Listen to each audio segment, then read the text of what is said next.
क्या ऐसे लक्षण देख के हम पहचान सकते हैं कि शायद अब हमारे घुटने जो हैं वो घिसने लगे हैं? वार्निंग सिम्टम्स है कि लगातार पेन रह रहा है, वो सेटल नहीं हो रहा है और नी में सूजन भी आ गई है, क्लिक क्लिक की आवाजें आ रही हैं, कभी कभी आपका घुटना फंस जाता है, लॉक हो जाता है और वो पेन के साथ खुलता है। आप जो चीजें करना चाह रहे हो, जो एक्टिविटी करना चाह रहे हो, वो आप नहीं कर पा रहे हो।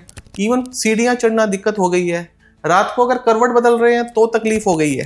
तो ऐसे ये एक सिम्टम स्टेयर केस की तरह बढ़ते रहेंगे। कि घुटनों में से क्या खराबी हो जाती है कि वो इतने घिस जाते हैं और फिर जरूरत पड़ जाती है नी रिप्लेसमेंट? अगर दर्द करते हुए हाथ ऐसे जाता है कि पूरे घुटने पे आ रहा है, यहाँ भी दर्द है, सामने भी दर्द है, अंदर भी दर्द है, तो इसका मतलब ये पूरा जॉइंट अफेक्ट हो चुका है, इसके तीनों पार्ट अफेक्ट हो गए हैं। वो वाले पेशेंट्स जाते हैं टोटल जॉइंट रिप्लेसमेंट के लिए। अच्छा डॉक्टर, क्या दोनों घुटने एक साथ अफेक्ट हो सकते हैं या एक टाइम पर एक ही होता है? और अगर नी रिप्लेसमेंट होता भी है तो दोनों में एक साथ होता है या पहले हम किसी एक में करके ट्रायल कर लेते हैं? और वो डिपेंड करता है कि क्या दूसरा नी बचा हुआ है या नहीं बचा हुआ। हाँ। बाहर क्या होता है कि पेशेंट अवेयर है, वो उसको जैसे प्रॉब्लम शुरू होती है सो दे सीक मेडिकल हेल्प कि भाई पहुंचो डॉक्टर के पास, तो वो एक नी में बच जाते हैं। हमारे यहाँ पे पहले एक में पेन होगा तो वो वाला लोड दूसरे नी पे देंगे, वो दूसरा नी भी खराब हो जाएगा। तो इसलिए हमें बायलेटरल या बायलेटरल बोलते हैं दोनों, ठीक है, तो वो दोनों एक साथ करने पड़ते हैं। लाइफस्टाइल कैसे बदलती है हमारी और क्या चीजें हम अपनी डाइट में या एक्सरसाइज रूटीन में चेंज करें सो दैट हमारे जो नए मतलब नी रिप्लेसमेंट हुई है, जो नए इम्प्लांट्स लगे हैं, वो लंबे चलें और ज़्यादा हमें तकलीफ ना हो? जिसमें नी एक्सट्रीम मुड़ता है वो वाली एक्टिविटी अवॉइड करनी चाहिए। मतलब अगर आपका जॉइंट रिप्लेसमेंट हुआ है और इवन नहीं भी हुआ है, सीढ़ियाँ चढ़ना जॉइंट के लिए अच्छी नहीं है। हार्ट के लिए अच्छी हो सकती हैं, लंग्स के लिए अच्छी हो सकती हैं, मगर नी के लिए अच्छी नहीं है। सेकंड, अगर वो रिप्लेसमेंट भी हुआ है तो भी आपको ये डीप बेंडिंग एक्सरसाइजेस कम करनी है, लो इम्पैक्ट एक्टिविटीज करनी है। लोग मेरे से कई बार पूछते हैं कि क्या मैं दौड़ सकता हूं, और कुछ आके कहते हैं मैं दौड़ा हूं, मैं ठीक हूं, बट अगेन ये हाई इम्पैक्ट एक्सरसाइजेस के लिए नहीं है। चलना है 10 किलोमीटर चलिए, ज्वाइंट पे कोई फर्क नहीं पड़ेगा, उस पर जंप मत कीजिए, प्रेशर ना दीजिए। हाँ, स्टेयर्स मिनिमम रखें, अवॉइड करें, डाइट अच्छी लें जिसमें ओमेगा फैटी एसिड्स और एंटीऑक्सीडेंट्स हो।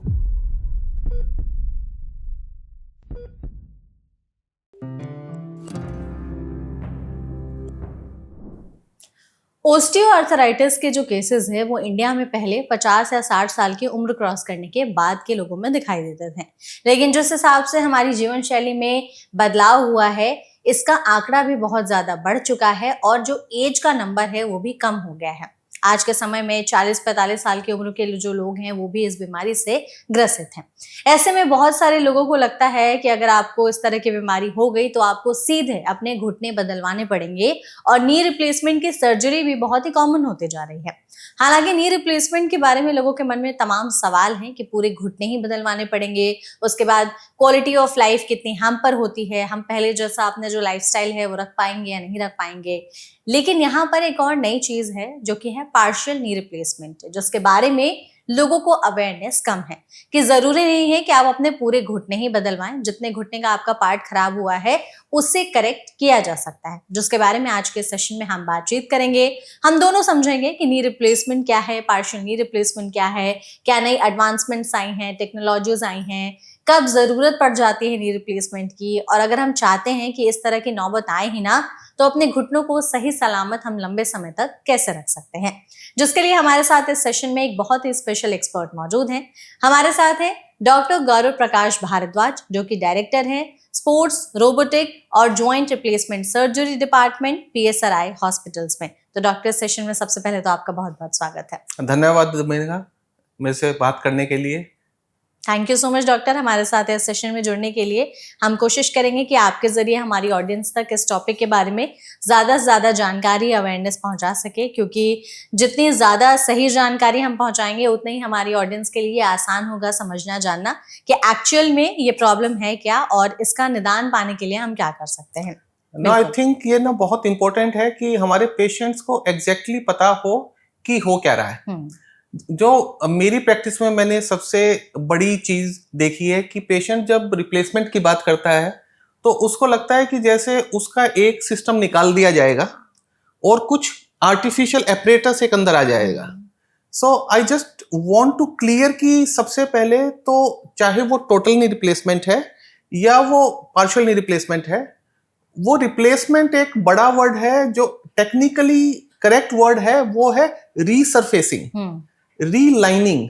तो हम कुछ बदल नहीं रहे हैं, हम जो आर्टिकुलर कार्टिलेज जो हम अपनी टेक्निकल लैंग्वेज में बोलते हैं या जिसको जोड़ों की लाइनिंग बोलते हैं, स्मूथनेस खत्म हो जाती है, तो वो हम सिर्फ रीसरफेस कर रहे हैं, एक नई लाइनिंग चढ़ा रहे हैं। तो बदलना एक जो एक कॉमन आदमी को समझ में आता है उसके लिए एक बड़ा वर्ड है।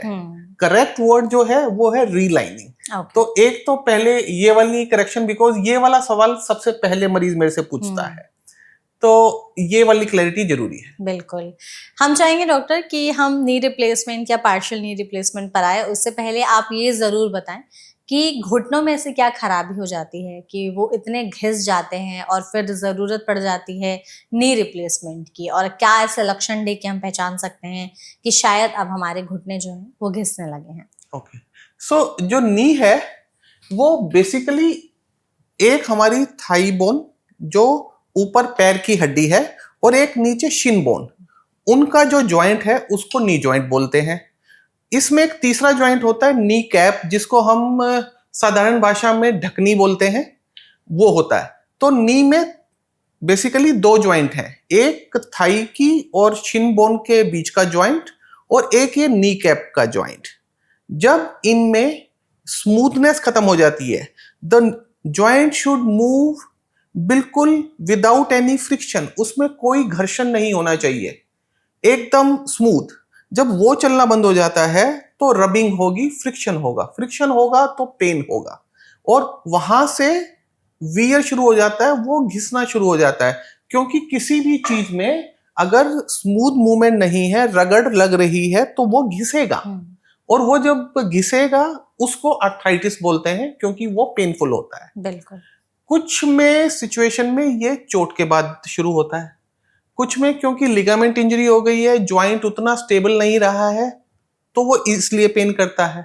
मगर बहुत सारे केसेस में इंट्रिंसिक एजिंग होती है, जैसे उम्र का कोई काट नहीं है, तो उम्र के साथ ये वाला ज्वाइंट घिसना शुरू हो जाता है। नी सबसे कॉमन ज्वाइंट है इसके लिए, क्योंकि ये जब हम चलते हैं, कोई एक्टिविटी करते हैं, सबसे ज्यादा लोड लेता है, तो इसलिए ये सबसे कॉमनली इन्वॉल्व होता है। ठीक है, बिल्कुल। तो ये तो हम समझ गए। कुछ ऐसे लक्षण आप बता सकते हैं जब हम समझ सकते हैं या बॉडी साइन दे रही होती है इस तौर पर कि शायद अब आपके जो घुटने हैं वो डैमेज हो रहे हैं और अब आपको नी रिप्लेसमेंट की जरूरत है? ओके, सो बेसिकली नी का काम है पेनलेस मूवमेंट, बिना दर्द के चलना फिरना। तो अगर आपको कोई भी एक्टिविटी करने में पेन होना शुरू हो गया है, एक चीज जो आप पहले बिना किसी एफर्ट के कर सकते थे और अब नहीं कर पा रहे हैं, तो इसका मतलब आर्थराइटिस हो सकता है। कुछ चीजें टेम्परेरी आती हैं, बॉडी पेन प्रोड्यूस करती है ताकि उसे रेस्ट मिल जाए और वो फिर सेल्फ हील रिकवर करके आप नॉर्मल हो जाते हैं। वो होता रहता है, उसमें कोई चिंता की बात नहीं है। प्रॉब्लम आनी चाहिए, वार्निंग सिम्टम्स है कि लगातार पेन रह रहा है, वो सेटल नहीं हो रहा है, और नी में सूजन भी आ गई है, क्लिक क्लिक की आवाजें आ रही हैं, कभी कभी आपका घुटना फंस जाता है, लॉक हो जाता है और वो पेन के साथ खुलता है। आप जो चीजें करना चाह रहे हो, जो एक्टिविटी करना चाह रहे हो, वो आप नहीं कर पा रहे हो। इवन सीढ़ियां चढ़ना दिक्कत हो गई है, रात को अगर करवट बदल रहे हैं तो तकलीफ हो गई है। तो ऐसे ये एक सिम्टम स्टेयर केस की तरह बढ़ते रहेंगे। तो जब ये परसिस्टेंट रहे और आपने कॉमन चीजें, जैसे कुछ दिन के लिए आपने कोई एक्टिविटी बंद की, ठीक हो गया, आपने दोबारा शुरू की, अगर उससे भी आराम नहीं हो रहा है, you need to see a doctor, क्योंकि ये एक ऐसी चीज है जो टाइम पे ही संभल जानी चाहिए। जैसे हमने शुरू में मैंने अपने इंट्रो में भी कहा था कि पहले ये 50-60 की उम्र में इस तरह की दिक्कत होती थी तो लोग जाते थे। आज बहुत कम एज ग्रुप वाले लोग भी इससे अफेक्टेड हैं, उनके घुटने जल्दी खराब होने लगे हैं। आपने अब तक के अपने करियर में सबसे यंगेस्ट किसका नी रिप्लेसमेंट किया है, और आपको लग रहा है कि जिस हिसाब से यंगर एजेस में भी घुटने खराब होने की प्रॉब्लम बढ़ी है, तो आगे चल करके नी रिप्लेसमेंट की सर्जरीज भी बहुत ज्यादा बढ़ेंगी? हाँ, देखो, नी रिप्लेसमेंट की सर्जरी तो बढ़ने वाली है और उसके 2 या 3 कारण हैं। जो यंगेस्ट आपने मेरे से मरीज पूछा था, तो वो 20 से कम का था। 20 से कम का? वो हीमोफीलिया था, एक ब्लड का डिसऑर्डर होता है जिसकी वजह से आर्थराइटिस हो जाता है, तो वो एक नॉर्मल एज रिलेटेड आर्थराइटिस नहीं था।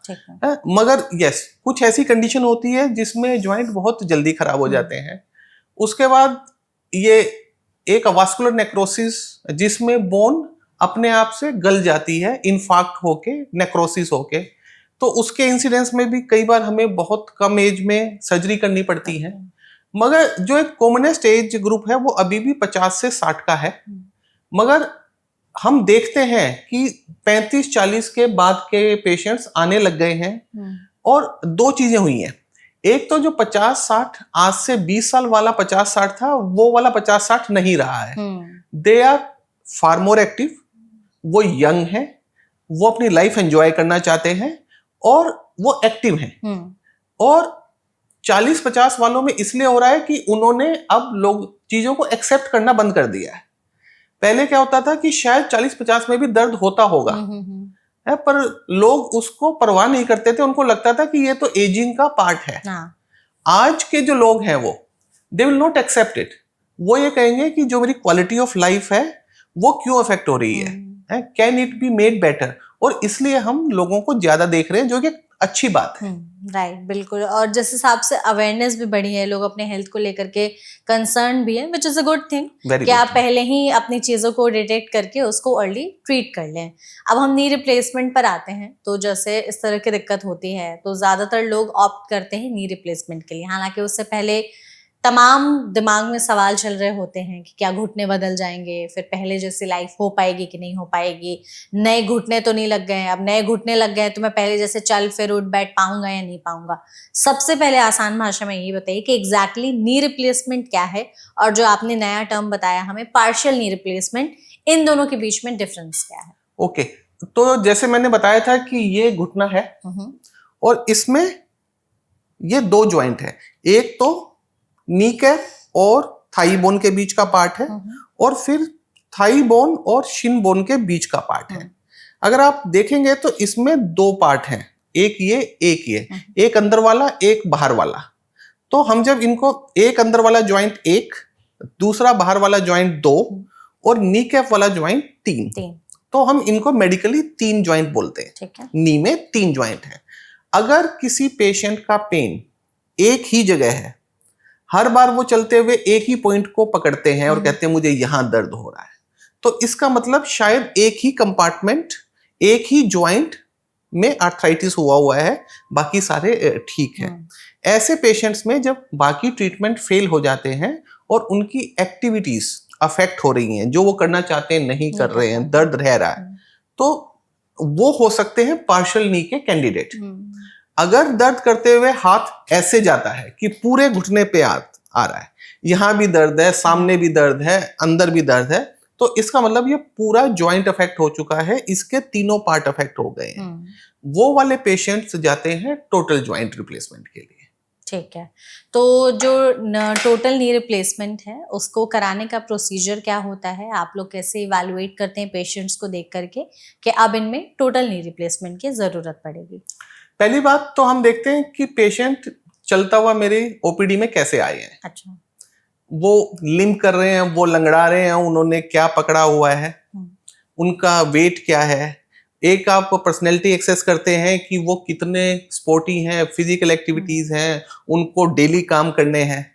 फिर हम पूछते हैं कि ये कितने टाइम से चल रहा है, अब तक क्या क्या लिया गया है, उनका इफेक्ट आया या नहीं। तो बेसिकली विदाउट सर्जरी सारी ऑप्शन एक्सप्लोर हो चुकी हैं, एग्जॉस्ट हो चुकी हैं या नहीं, फिर उस कंडीशन का उनकी लाइफ पे क्या फर्क पड़ रहा है। ठीक है, कुछ लोग होते हैं जो कहते हैं कि नहीं मैं थोड़ा बहुत लंगड़ा रहा हूं, मेरा काम चल रहा है। तो बात है काम चलने की।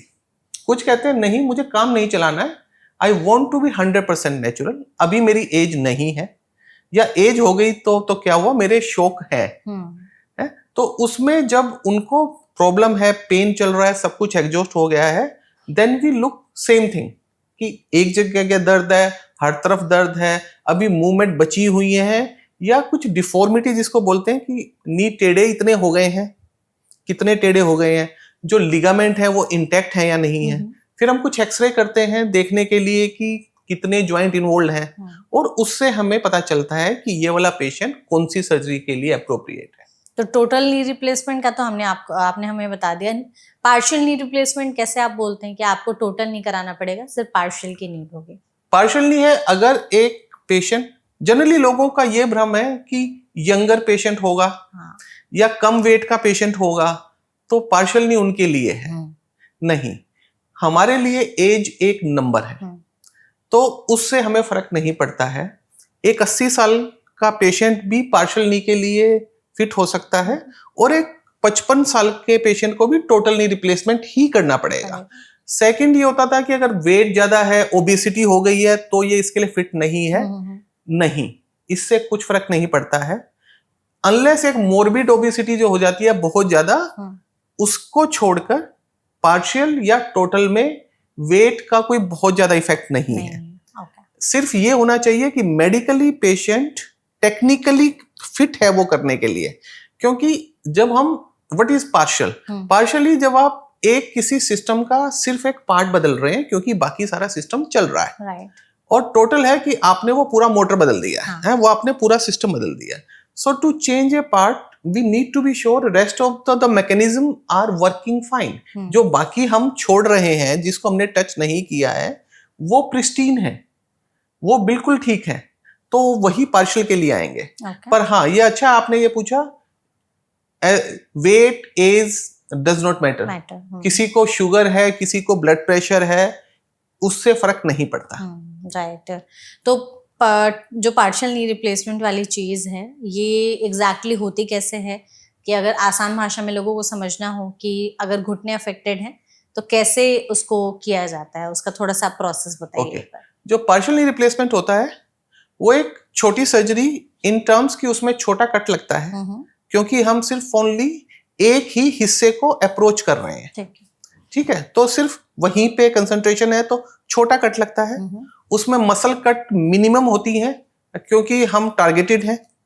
बहुत कम बोन निकाली जाती है। आप ये सोचिए कि एक जो लाइनिंग के साथ लगी हुई जो मिनिमम बोन आएगी, तो वो हम लगाते हैं ताकि हमें पार्शियल नी फिट करने के लिए जगह मिल जाए। ठीक है। और क्योंकि ये सब कुछ मिनिमम हुआ है, तो पेशेंट बहुत जल्दी रिकवर कर जाता है। करेक्ट। अच्छा डॉक्टर, क्या दोनों घुटने एक साथ अफेक्ट हो सकते हैं या एक टाइम पर एक ही होता है? और अगर नी रिप्लेसमेंट होता भी है तो दोनों में एक साथ होता है या पहले हम किसी एक में करके ट्रायल कर लेते हैं? ओके, सी अगर मैं, ये एक बड़ा कॉमन क्वेश्चन मेरे मरीज मेरे से पूछते हैं, और मेरा कुछ एक्सपीरियंस बाहर का है। सो आई स्पेंड 12 साल बाहर मैंने निकाले थे।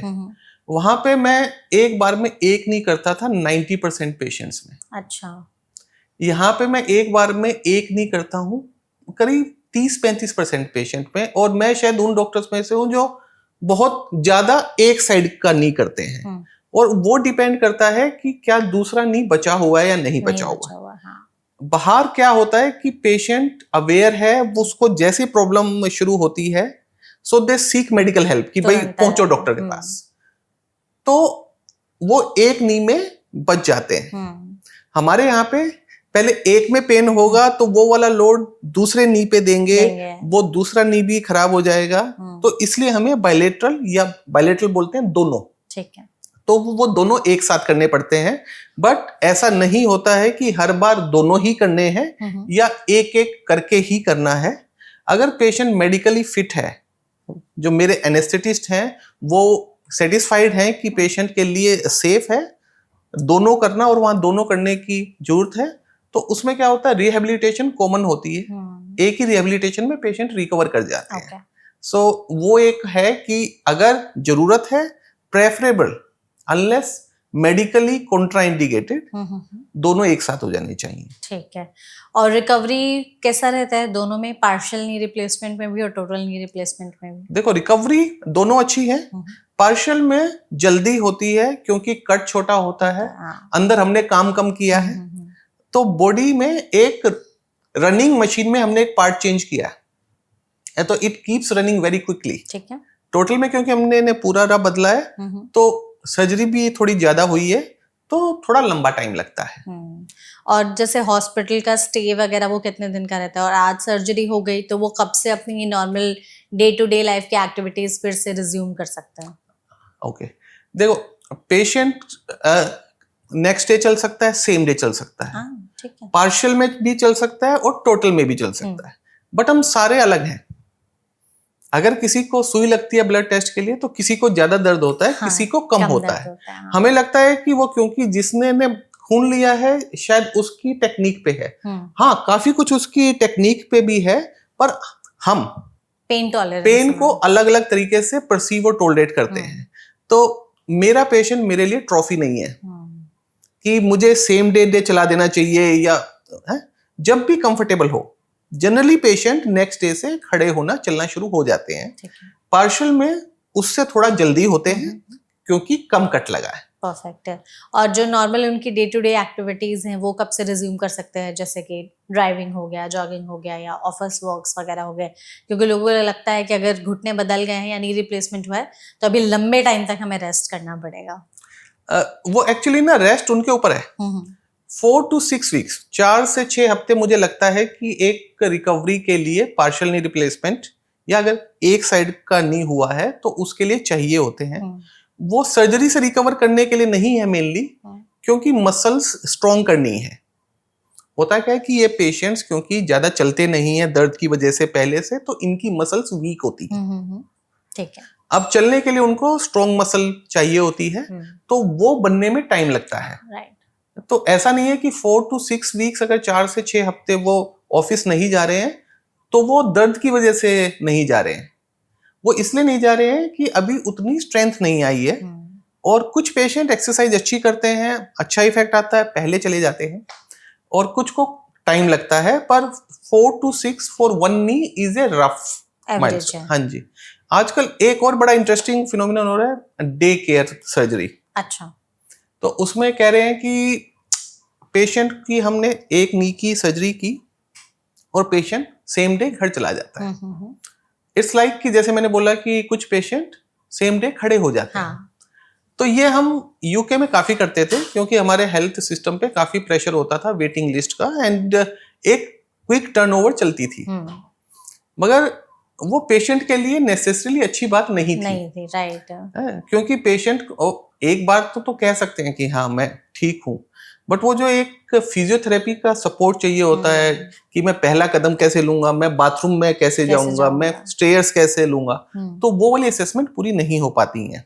बिल्कुल। तो लाइक आई सेड कि हम सारे अलग अलग हैं, और लोगों को रादर देन कि अच्छा मैं सेम डे घर जा सकता हूँ या वो है, हमारे सेटअप में उसकी कोई प्रॉब्लम नहीं है।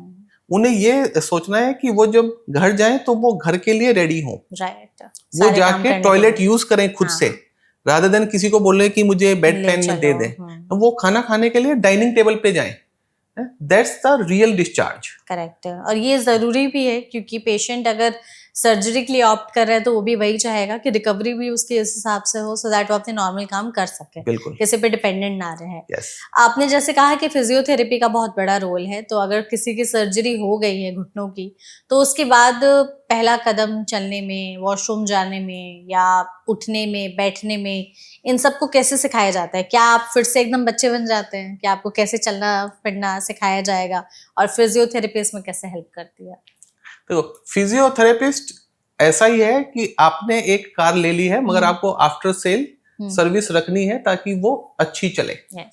तो फिजियोथेरेपी आपके नी को दोबारा एक्सरसाइज करके चलना की आदत वापस डालते हैं, क्योंकि जो आर्थराइटिस होता है ना, ये एक नॉर्मल नी मूवमेंट है। ठीक है। आर्थराइटिस में पैर ऐसे हो जाते हैं और वो नी ऐसे टेढ़ा चल रहा होता है, क्योंकि हमने नी को सीधा नॉर्मल बनाया है। तो मसल्स को उसकी ट्रेनिंग चाहिए कि अब इस वाली लाइन में काम करना है। तो हाँ, शुरू में थोड़ा सा ऐसा लगता है कि कुछ बदला है, क्योंकि यस वो, मगर जो बदला है वो नॉर्मल है, पहले एबनॉर्मल था, और बॉडी को वो जो एबनॉर्मल की आदत हुई है उसको नॉर्मल वापस लाने में थोड़ा सा टाइम लगता है, थोड़ा सा जो आपने बोला अलग लगता है कि ये मेरा नी कुछ अलग है। बट आजकल हम जिस टर्म को फॉलो कर रहे हैं वो है फॉरगॉटन जॉइंट। अच्छा, फॉरगॉटन जॉइंट का मतलब ये नहीं है कि सर्जन ने सर्जरी करके आपको भूल गया है, नहीं ऐसा नहीं। इसका मतलब है कि पेशेंट भूल जाए कि मेरा जॉइंट रिप्लेसमेंट हुआ है। इतनी नेचुरल हिस्ट्री, इतनी नेचुरल मूवमेंट आए जॉइंट में कि वो भूल जाए। तो शुरू में तो जब एक चेंज ओवर हो रहा होता है, फिजियोथेरेपी चल रही होती है, तो अजीब लगता है। हाँ। बट एक बार वो जब पूरी हो जाती है तो पेशेंट को भूल जाना चाहिए कि उसका जॉइंट रिप्लेसमेंट हुआ था। अच्छा डॉक्टर, जॉइंट रिप्लेसमेंट के बाद क्या पलाथी मार के नहीं बैठ सकते हैं, नीचे जमीन पर नहीं बैठ सकते हैं, और इंडियन टॉयलेट वगैरह का इस्तेमाल नहीं कर सकते हैं, ऐसा कुछ है? या कौन सी चीजें नहीं कर सकते हैं, रिस्ट्रिक्शन हो जाती है? देखो, कर सकते हैं या नहीं कर सकते हैं तो एक अलग है, और करना चाहिए या नहीं करना चाहिए वो अलग है। तो अब जो ये वाली मूवमेंट है ना, ये हमारी चलने में ये वाली मूवमेंट आती है, हाँ। ठीक है। इट्स ए स्मूथ मूवमेंट जिसमें किसी भी पॉइंट पे प्रेशर नहीं आ रहा है, ठीक है। It's a moving game. हम जब नीचे इंडियन टॉयलेट या उसके लिए बैठ रहे हैं तो ये एक बहुत एक्सट्रीम मूवमेंट है जिसमें एक ही छोटे से पॉइंट पे बहुत ज्यादा प्रेशर आ रहा है।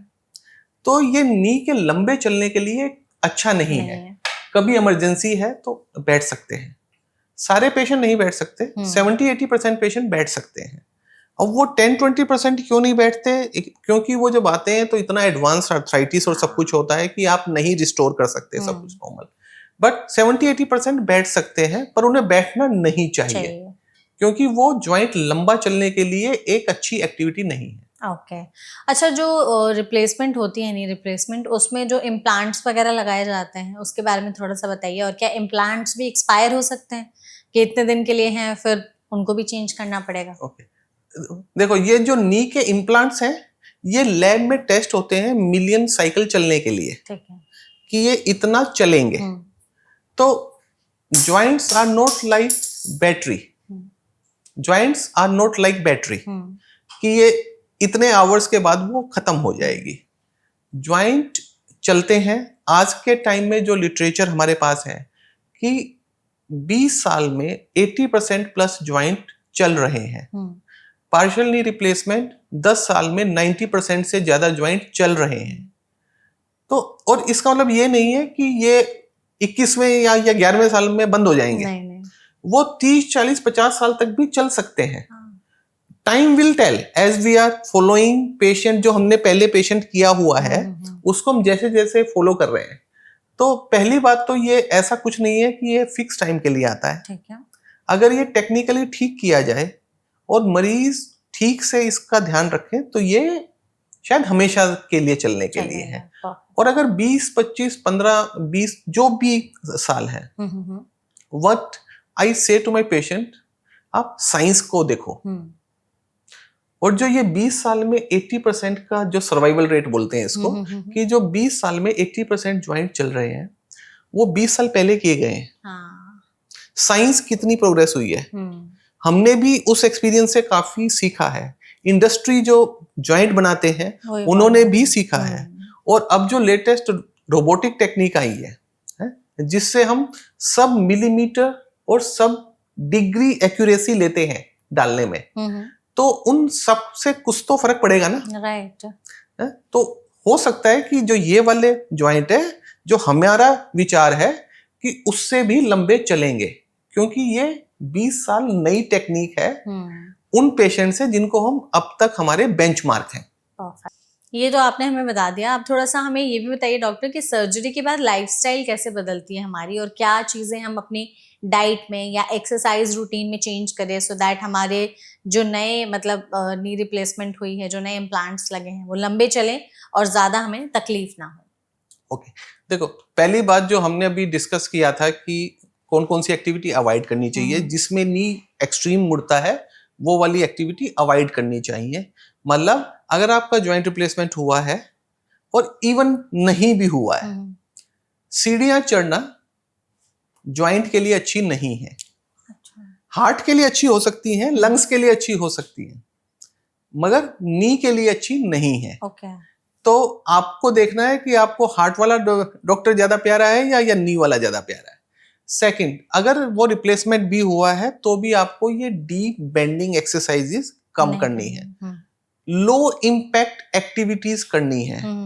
लोग मेरे से कई बार पूछते हैं कि क्या मैं दौड़ सकता हूं, और कुछ आके कहते हैं मैं दौड़ा हूं, मैं ठीक हूं, बट अगेन ये हाई इम्पैक्ट एक्सरसाइजेस के लिए नहीं है। इवन मरे था ब्रिटिश लॉन टेनिस प्लेयर, तो उन्होंने हिप रिप्लेसमेंट कराया था ये सोच के कि वो कंटिन्यू कर सकते हैं खेलना। नहीं कर पाए। वो कॉम्पिटिटिव टेनिस खेलते थे। अच्छा। वो प्रोफेशनल खेलते थे। अपने शौक के लिए तो वो खूब खेलते हैं। हाँ। और वो बड़े बड़े टूर्नामेंट तक खेले, उन्होंने टूर्नामेंट जीते नहीं, वो खेले। अच्छा। बट वो एक एथलीट है जिनका करियर डिपेंड करता है। और यही बात मैं बार बार बताता हूँ, I look after elite athletes of India. उनको हम जिस तरह से ट्रीट करते हैं और जो एक जनरल पब्लिक को करते हैं उसमें फर्क है, क्योंकि दोनों की रिक्वायरमेंट अलग अलग है। राइट। हमारा काम है एक पब्लिक का कि ये ज्वाइंट लंबा चले। बिल्कुल। और लंबा चलने के लिए एक्सट्रीम एक्टिविटी नहीं करनी है। चलना है 10 किलोमीटर चलिए, ज्वाइंट पे कोई फर्क नहीं पड़ेगा। उस पर जंप मत कीजिए, प्रेशर ना दे। हाँ, स्टेयर्स मिनिमम रखें, अवॉइड करें। डाइट अच्छी लें जिसमें ओमेगा फैटी एसिड्स और एंटीऑक्सीडेंट्स हो। कुछ नाम बता सकते हैं आप उसके? जैसे फ्रूट्स होते हैं, ड्राई फ्रूट्स होते हैं, सप्लीमेंट्स होते हैं, वो आप खा सकते हैं। फ्रेश फ्रूट्स जनरली जो मैं बोलता हूं कि अगर आप 5 डिफरेंट कलर के फ्रूट या वेजिटेबल दिन में खा सकते हो, तो आपको सारे विटामिन का एक मिक्स मिल गया। Wow, nice. इसको को बोलते हैं 5 कलर्स। 5 कलर्स मतलब आपके जो फ्रूट्स और वेजिटेबल है वो डिफरेंट कलर की होनी चाहिए। तो आपको एक अच्छी खुराक मिल जाती है। राइट। सेकंड है जो इम्पोर्टेंट है, विटामिन से ठीक रखें, सप्लीमेंट्स रखें, और बॉडी वेट कंट्रोल में रहें। ओके। कुछ लोग रिलैक्स हो जाते हैं जॉइंट रिप्लेसमेंट से पहले, वो काफी कॉन्शियस होते हैं, फिर वो रिलैक्स कर जाते हैं। तो जॉइंट्स चाहे नेचुरल हो चाहे आर्टिफिशियल है, वेट उनके लिए अच्छा नहीं है। तो वेट कंट्रोल में रहें और मसल्स को स्ट्रॉन्ग रखें। फिजियोथेरेपी में जो एक्सरसाइज पहले हुई थी, आपको वो स्ट्रेंथनिंग एक्सरसाइजेस कंटिन्यू करनी चाहिए। तो आपके नी या कोई भी ज्वाइंट लंबा चलेगा and you will enjoy your life for many more years. Perfect.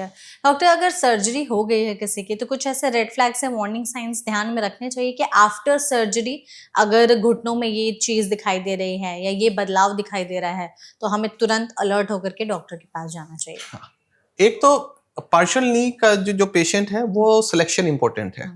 जैसे मैंने बोला था कि वेट इंपॉर्टेंट नहीं है, एज इंपॉर्टेंट नहीं है, पर हमें देखना है कि वो जो डिजीज है वो सिर्फ एक पार्ट में है। उसको कोई गठियाबाई या कोई रूमेटॉइड आर्थराइटिस तो नहीं है, उसको ऑस्टियोपोरोसिस तो नहीं है। तो अगर ये सब होता है तो कई बार क्या होता है, पार्शियल नी के बाद डिजीज प्रोग्रेशन चलती रहती है, तो बाकी जो हिस्से हमने नहीं बदले उनमें पेन आ सकता है। या अगर वो बोन कमजोर थी तो वो हमारे उस एक छोटे कंपोनेंट को सपोर्ट नहीं कर पाएगी, तो वो फेल हो सकते हैं।